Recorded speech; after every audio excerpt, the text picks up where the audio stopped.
पिछले एक वर्ष के करंट अफेयर्स का ये तीसरा लेक्चर है। आज हम देखेंगे अंतर्राष्ट्रीय आपदाएं। प्राकृतिक आपदा की भविष्यवाणी करने वाला एक ऐप तैयार किया है आईआईटी रुड़की और राष्ट्रीय आपदा प्रबंधन प्राधिकरण ने।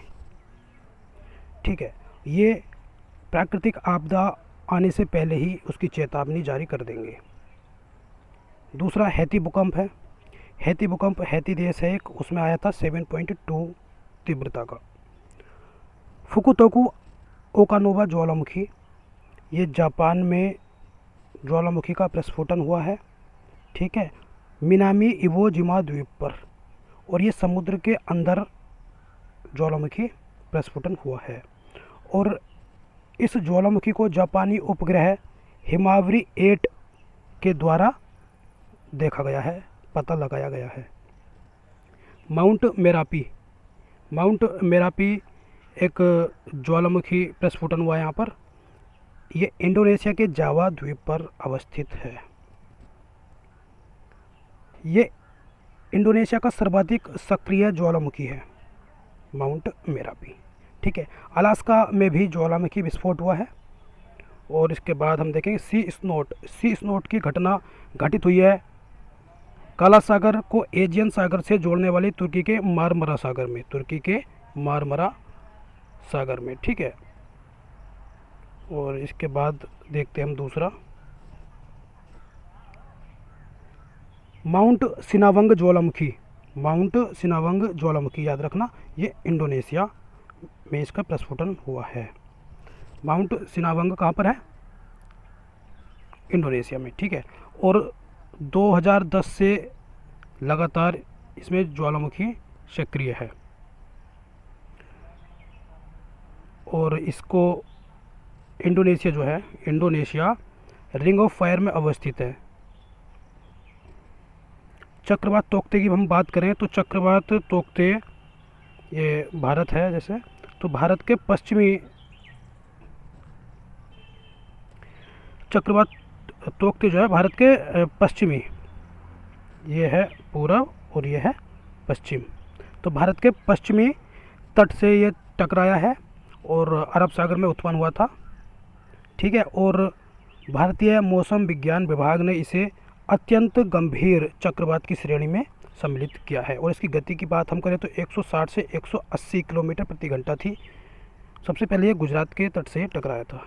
ठीक है, और इसका नामकरण किया है म्यांमार द्वारा।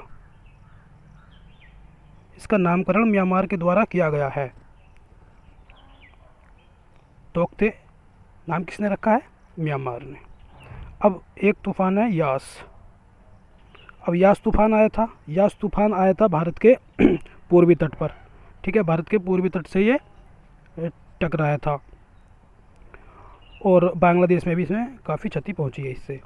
और भारतीय मौसम विभाग द्वारा इसे भी अति गंभीर श्रेणी में शामिल किया गया है। ठीक है, तोकते को भी और यास को भी, दोनों को अत्यंत गंभीर श्रेणी में रखा है और इसका नामकरण किया है ओमान ने। ठीक है, तोकते का किसने करा था? म्यांमार ने करा था, और यास का किया है ओमान ने। ठीक है, अगला देख लेते हैं हम। दुनिया का सबसे बड़ा हिमखंड जो है टूटकर अलग हो गया है। दुनिया का सबसे बड़ा हिमखंड था A76। ठीक है, और ये बेडेल सागर में स्थित रान आइस शेल्फ से टूटकर अलग हुआ है। ठीक है, 4320 वर्ग किलोमीटर क्षेत्र में फैला हुआ था ये। अगला देखते हैं सेमरू ज्वालामुखी। ये इंडोनेशिया के जावा प्रांत में इसका प्रस्फोटन हुआ है, सेमरू ज्वालामुखी का। ठीक है, और इसको द ग्रेट माउंटेन भी कहा जाता है। द ग्रेट माउंटेन भी इसको कहा जाता है। मौसम विज्ञान केंद्र की स्थापना की गई है लेह में। ठीक है, और ये भारत की सबसे ऊंचाई पर स्थित मौसम विज्ञान केंद्र भी हो गया है। अगला देखते हैं किलाउआ ज्वालामुखी। ये अमेरिका के हवाई द्वीप पर इसका प्रस्फुटन हुआ है ज्वालामुखी का। नीला ज्वार की बात हम करें तो ये मुंबई के समुद्री तट के पास में नीला ज्वार की घटना देखी गई है। जैसे कि लाल ज्वार होता है ना, उसी तरीके से नीला ज्वार है। और ये घटना जो घटित हुई है उस कौन से पादप के कारण घटित हुई है? डाइनोफ्लैगलेट्स के कारण। डाइनोफ्लैगलेट्स के कारण नीले ज्वार की घटना घटित हुई है। और ये लाल ज्वार का कारण भी बनता है, डाइनोफ्लैगलेट्स। ठीक है। और इस घटना को जैव संदीप्ति भी कहा गया है। चक्रवात निवार। चक्रवात हम निवार की बात हम करेंगे अभी। चक्रवात निवार ये बंगाल की खाड़ी से उत्पन्न हुआ था, यानी कि भारत के पूर्वी तट से टकराया है। और ये तमिलनाडु, पुडुचेरी और आंध्र प्रदेश में खास तौर से सक्रिय था। और इसे भी बेहद गंभीर श्रेणी में रखा गया है। लेकिन पहले इसे गंभीर श्रेणी में रखा गया था, लेकिन बाद में इसे बेहद गंभीर श्रेणी में कर दिया गया। इसकी गति की हम बात करें तो 120 किलोमीटर प्रति घंटा की रफ्तार है। और प्रभावित होने वाले राज्य हमने बता ही दिया है कि तमिलनाडु, आंध्र प्रदेश, पुडुचेरी। ठीक है। और जैसे हमने देखा था पीछे कि तोकते नाम जो म्यांमार द्वारा दिया गया था, ठीक है, यास ओमान द्वारा दिया गया था। और यहाँ अगर हम निवार की बात करें तो निवार नाम दिया गया है ईरान के द्वारा। इन तीनों का ध्यान रखना है, क्योंकि इसी तरीके से पूछा जा सकता है कि ये नाम किस देश द्वारा दिया गया है। ठीक है। अब आगे देखते हैं हरिकेन अमोटा। हरिकेन अमोटा कहाँ पर आया है? निकारागुआ में। निकारागुआ में। ठीक है। हरिकेन अमोटा निकारागुआ में। टाइफून गोनी फिलीपींस में। टाइफून गोनी फिलीपींस में।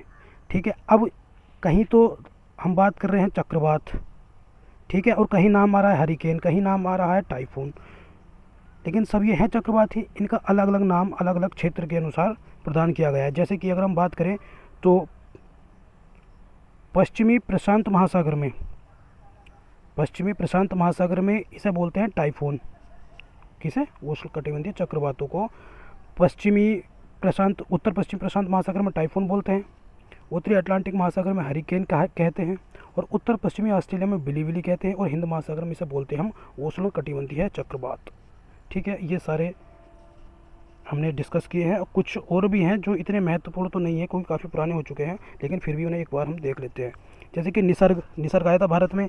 अम्फान आया था भारत के पूर्वी तट से टकराया था, भारत, बांग्लादेश, श्रीलंका और भूटान को प्रभावित किया था। और क्यार आया था भारत के पश्चिमी तट पर, और पश्चिमी भारत आया था ओमान, यूएई और सोमालिया इससे प्रभावित होने वाले देश थे। ठीक है। बस इतना ही काफ़ी है।